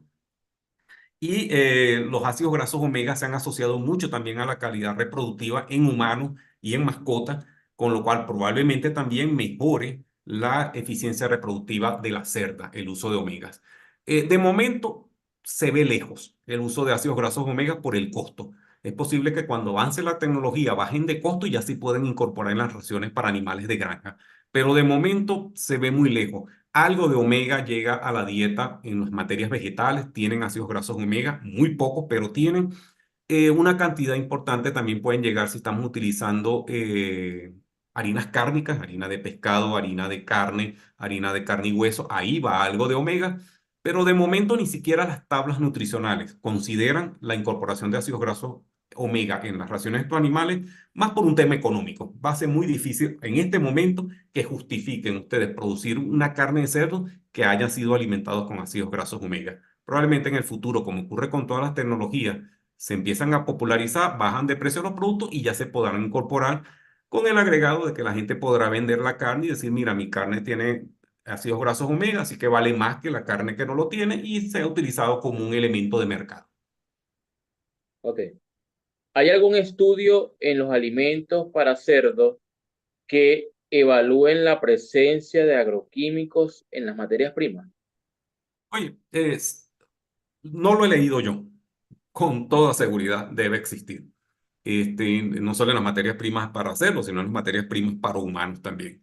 El uso de plaguicidas, ya sean insecticidas, herbicidas, todo esto deja elementos residuales. Les comentaba yo, sobre todo en las áreas donde hay granjas porcinas y hay zonas de cría de cultivos agrícolas muy cercanas, muchos de esos agrotóxicos van a percolar en la tierra, se van a la parte más profunda, forman parte del agua que va a tomar el animal porque está llegando a través de pozos. Particularmente no lo he leído, sé que en humanos se ha hecho, sí, sí he visto estudios de eso, deben haberlos en animales, donde evalúan la cantidad de agrotóxicos que tienen los seres humanos producto de su ingesta. Si partimos de que en líneas generales la ingesta de los seres humanos es mucho más controlada que la ingesta de los animales de cría, pues no es de dudar que los animales de cría y la dieta de los animales de cría tengan agrotóxicos que van a estar circulando en el animal. Por ahí preguntan en torno a esto. Pues en lo personal, tiendo a no consumir hígado porque el hígado tiende a ser un filtrante de todos esos tóxicos y todos los hígados de pollo, de cerdo y de res, a mi juicio, deben tener una carga muy importante de agrotóxicos porque era su función en el cuerpo, filtrar la sangre y retirar un poco los agrotóxicos que estaban en circulación. Pero debe tenerlos. No lo he leído, seguro hace una exploración en internet y lo va a conseguir. Ya. ¿Podría usar el bicarbonato de sodio en caso de estrés calórico? Sí, se utiliza bastante, es una práctica que viene de uso en aves, ¿verdad? Y ya ha crecido. En aves es muy popular el uso de bicarbonato de sodio para control del estrés térmico. Bicarbonato de sodio es otra forma de sodio que no tiene cloro, o sea que también se usa como aportante de sodio. Y el uso del bicarbonato de sodio es básicamente dirigido a que y sobre todo en cerdos y en aves que no sudan, jadean mucho cuando hay calor. Cuando hay mucho jadeo, hay mucha salida de CO2 al medio ambiente, con lo cual la cantidad de carbonato disponible en sangre para controlar el pH se reduce muchísimo. Entonces el animal tiende a entrar en condiciones de acidosis a nivel sanguíneo. El uso del bicarbonato de sodio va dirigido a eso, a subir un poco el pH de la sangre e intentar regular el pH de la sangre producto de la alteración que ha sucedido por el jadeo tan importante de los animales.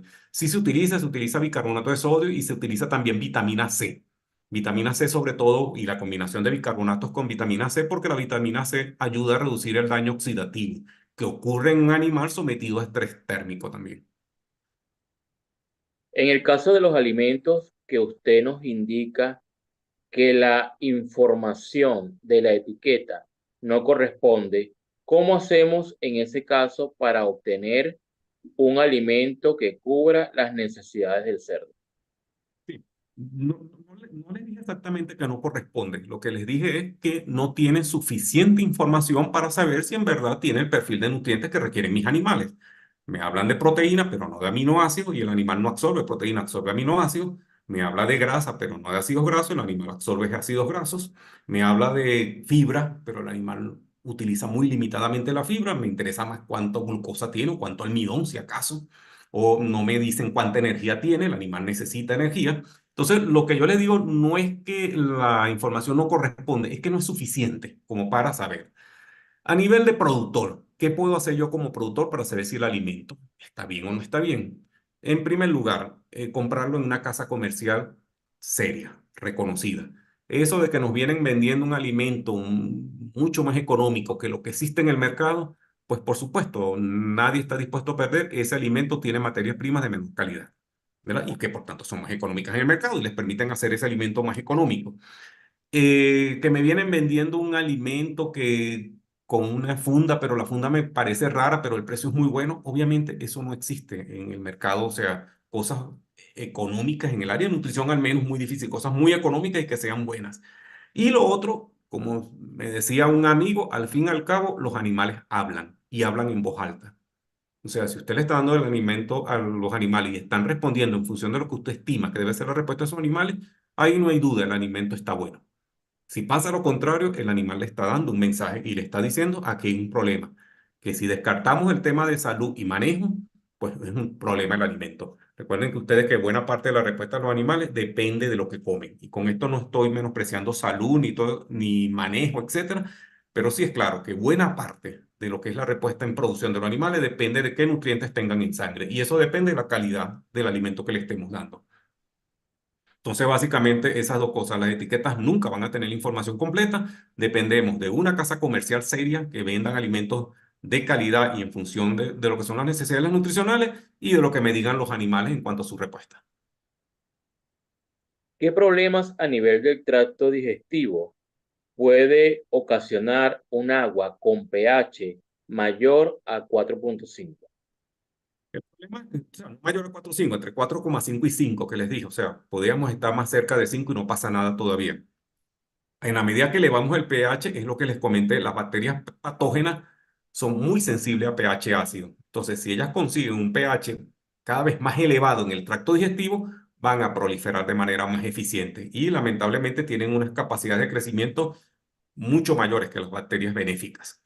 Entonces, en la medida que yo le esté entregando a mi animal agua con pH más elevado, no solo que la calidad del agua está comprometida, eso significa a lo mejor que tiene mucho calcio y mucho magnesio, sino que también significa que voy a estar creando un ambiente cada vez más propicio para que proliferen los microorganismos en el tracto digestivo.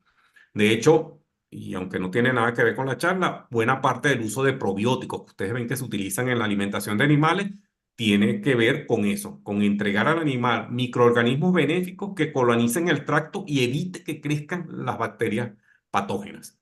Entonces, básicamente, regular el pH del agua es regular la flora intestinal. Ok. El estrés que se ocasiona cuando se cambia el tipo de alimento o marca también causa un choque en el metabolismo del animal. Sí, definitivamente sí. Hay dos cosas que tienen que ver con esto. Uno que les comentaba, el animal es muy sensible a cambios de sabores.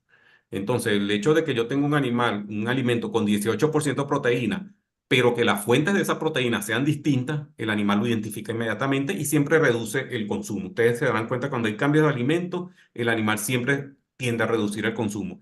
Y por otra parte, la fuente. Por ejemplo, yo puedo tener dos alimentos con la misma cantidad de proteína, pero distinto perfil de aminoácidos.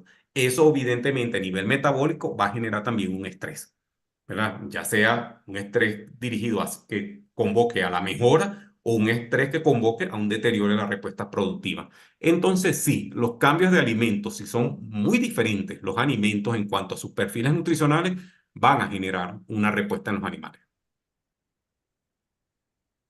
¿Qué opina del suero verde con harina de maíz tipo papilla como alternativa alimenticia en cerdos de engorde?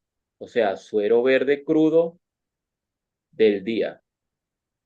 Sí, el suero que se ha usado tradicionalmente en la alimentación de cerdo es una fuente importante básicamente de carbohidratos. Recuerden que ese suero, si estamos hablando de lo mismo, viene de la elaboración de queso, un subproducto de la elaboración de queso. Buena parte de la proteína que tenía la leche se quedó en el cuajo para hacer el queso y lo que sale, que es ese suero verde, no, me imagino que tendrá algo adicional. Ese suero tiene mucho carbohidrato, pero poca proteína, porque se quedó para hacer el queso.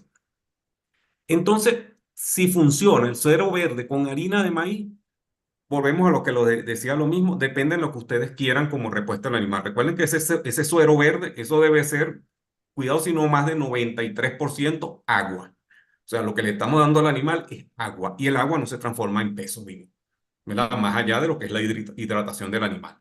Entonces sí, que el animal se va a mantener y va a estar ganando peso, perfecto. Si ese esquema de ganancia de peso y de respuesta productiva desde el punto de vista de rentabilidad me es favorable, perfecto.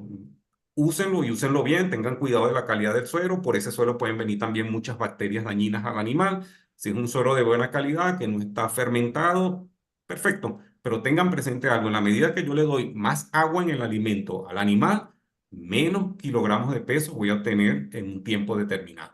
¿Por qué? Porque simplemente esa agua o la va a excretar o la va a depositar en los tejidos hasta cierto nivel, el resto va a salir en la orina. O sea, no hay mucho misterio en eso. Yo no hago que los animales crezcan tomando agua. Los hago que los animales crezcan tomando no solo agua, sino el resto de los nutrientes que necesitan. Y el suero verde, eso es básicamente, si es suero de leche, es básicamente agua. Ok. La utilización de la melaza de caña en el cerdo funcionaría como energía. Sí, es una fuente de energía, yo creo que sobrevalorada. O sea, realmente cuando estamos diseñando raciones para cerdo, siempre colocamos melaza entre 1,5 y 2%. Comenzamos normalmente con 1% en animales que están muy ya recién destetados, que ya están en fases de crecimiento, y terminamos con 1,5 o 2% en el animal adulto. Eso significa 15 o 20 toneladas, 15 o 20 kilos de melaza por tonelada. Desde el punto de vista energético, no aporta tanta energía realmente al alimento. Mucha más energía se aporta por la grasa en menor cantidad. ¿Cuál es la ventaja del uso de la melaza? Dos ventajas básicas. Uno, el sabor. Al animal le encanta el alimento con melaza. Entonces se usa como saborizante. Eso ayuda a que el animal consuma más. Y en alimentos en polvo, la melaza tiene la gran ventaja de que reduce la pulverulencia. De modo tal de que cuando el animal se acerca al comedero y saben que el animal osa en el comedero, si hay mucho polvo, el animal se retira del comedero porque se ahoga, no le gusta. Entonces la melaza ayuda a que el animal, por el olor, le guste más el alimento y reduce la cantidad de polvo que se genera. Desde el punto de vista energético, sí aporta algo, pero no es realmente el motivo por el que entra la melaza. Si ese fuese el motivo, más económico es una caloría, una kilocaloría vía grasa que una kilocaloría vía melaza. Ok. Los modificadores alimenticios o supervitaminas es recomendado hasta qué nivel en los cerdos. Mira, yo realmente primera vez que oigo el nombre de supervitaminas. Realmente me va a disculpar quien hizo la pregunta, mi ignorancia en el tema. No sé a qué se refieren con supervitaminas, porque las vitaminas son las 14 que les mencioné. O sea, no hay más de esas 14. No hay una supervitamina A ni una supervitamina E, eso no existe. Si se refiere a complejos vitamínicos para suplementar a los animales, pues sí. ¿Qué sucede? Normalmente las dietas vienen diseñadas para cubrir las necesidades de los animales, pero vienen diseñadas para cubrir necesidades estándar, o sea, animales en temperatura de confort, o sea, alrededor de 22, 23 grados centígrados, animales sanos, animales con buena calidad de agua, animales que tienen eh, bienestar animal, etcétera. Cuando alguno de esos factores falla, por ejemplo, estrés térmico, por ejemplo, la situación de salud gastrointestinal no es muy buena, o el animal acaba de salir de un problema infeccioso, o etcétera, es ahí cuando funcionan estos complejos vitamínicos. Ahora, si yo estoy comprando un alimento y permanentemente tengo que estarle dando vitaminas a mis animales, es porque el alimento no está bien diseñado. O porque mis animales tienen un problema de base que yo estoy tratando de corregir, un problema de manejo de salud con la nutrición. Y se los dije en algún momento, la nutrición no está dirigida a corregir problemas de manejo. La nutrición está dirigida a suplir las necesidades de los animales. Entonces, si yo tengo un problema de manejo y constantemente tengo que darle vitaminas a los animales, lo que estoy haciendo es, digamos, afrontando las consecuencias, pero no tratando la causa. O sea, buscar por qué ese animal tiene unas necesidades aumentadas de algunas vitaminas. Y eso es lo que deberíamos hacer. Normalmente, entonces, lo que se hace en estos casos, se da un choque de vitamina a los animales con algún complejo. Eso nos da unos días para intentar ubicar dónde está el problema de que mis animales tienen unas necesidades aumentadas de vitaminas. Ok. Por la falta de información del perfil de aminoácidos en algunas materias primas, es mejor formular a base de porcentaje de aminoácidos. Sí, entiendo que quien está haciendo esta pregunta o formula o maneja el tema de formulación. En todo caso, el tema de formulación es un tema que se va a revisar en el curso. Y no quisiera yo estar adelantando lo que van a revisar con gente que está formulando, y yo también lo hago todos los días, pero con gente que invitamos, porque reconocíamos que son muy buenos formulando. Simplemente te puedo decir, la nutrición actualmente va dirigida hacia trabajar con aminoácidos digestibles, no aminoácidos totales. ¿Verdad? Obviamente, algunas materias primas, sobre todo las no tradicionales, subproductos de agroindustria, restos de cosecha, restos de aquello y de lo otro, no tienen los perfiles aminoácidos porque no se han estudiado definitivamente. Pero en dietas que son muy estándar, pues mira, lo mejor es trabajar con aminoácidos digestibles, ¿verdad? Y hoy en día incluso en cerdos se trabaja con aminoácidos digestibles a nivel ileal. O sea, cada vez se viene avanzando para afinar más. Obviamente todo depende de la cantidad de información que tenga, y esa pregunta y la persona que lo hizo, le agradezco, la guarde y en la fase que estemos revisando formulación y necesidades nutricionales se la plantee a los expositores, porque seguro es una discusión interesante la que van a generar a partir de eso. Bueno, profesor Álvaro, esta era la última pregunta por el set de hoy. En nombre de la sala de Hablemos de Cerdos y sus procesos, le damos las gracias. Las gracias por apartar su tiempo, las gracias por seguir enseñando y por llegar a cada pequeño productor, a cada mediano productor y a todas esas personas que cada día deseamos aprender un poco más sobre los procesos del cerdo. De verdad, gracias. Y a toda la colectividad que hoy nos ha sintonizado, decirles que nos vamos a volver a ver el día 28 de febrero con una próxima charla, tal como hemos expuesto en las pantallas el temario de este curso. Entonces, muchísimas gracias. Sí, de mi parte, muchas gracias a la sala virtual por darme este espacio, y a todos los asistentes, muchísimas gracias por haber estado presentes. Ojalá que lo que les haya comentado les haya servido, y muchísimas gracias porque sus preguntas permitieron enriquecer la discusión. Aquí realmente lo que estamos es aprendiendo todos, y de esta parte yo aprendo mucho con las preguntas y las inquietudes que ustedes hacen. Muchísimas gracias y muy grata noche para todos. Ok, buenas noches.